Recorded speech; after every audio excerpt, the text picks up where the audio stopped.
I'm at the Paya Serai restaurant inside the Petaling Jaya Hilton Hotel, which is a short distance away from Kuala Lumpur, to introduce you to the wonderful concept of Malaysian high tea.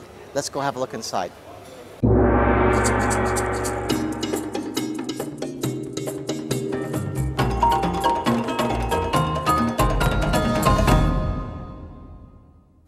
One of the most relaxing and enjoyable things I can think of to do when I come to Malaysia is to go for a Malaysian high tea.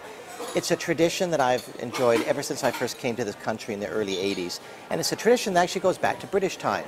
High tea was brought by the British, but the Malaysians have put their own unique mark on it by embodying all the local food into the high tea tradition. Now you can get a good high tea at many of the fine hotels like the Hilton here, and also you'll find it at restaurants and even at canteens and office buildings. High tea has become a ritual because Malaysians love to eat. Now starting off with the savories, most of the time you think of high tea as cakes and sweets, but high tea here starts off with savories.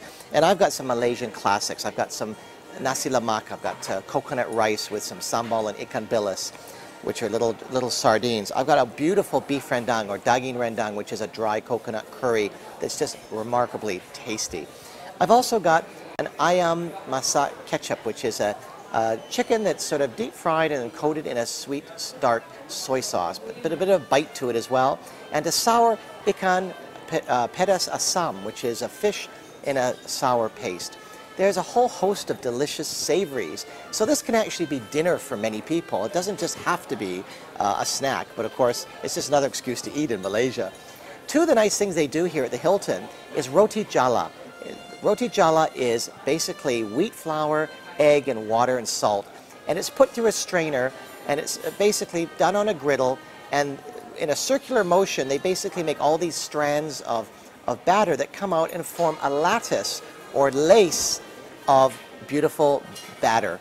They're then folded up and cut into segments, and it's eaten with a chicken curry or any other kind of saucy curry. Roti jala, a very distinctly Malay dish.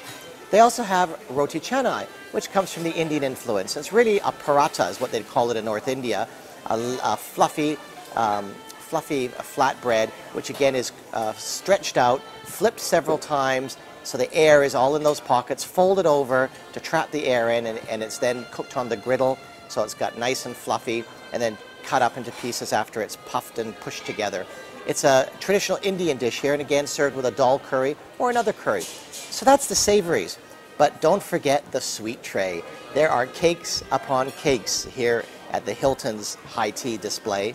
And not only are there Western cakes and ice cream, there's all the kueh, or the cakes that the Malays and the Nonya and the Chinese make. So there's really a whole host. There you've got things like kueh lapis. In the case of the kueh lapis here with the color layers in between it. You've also got a pandan cake.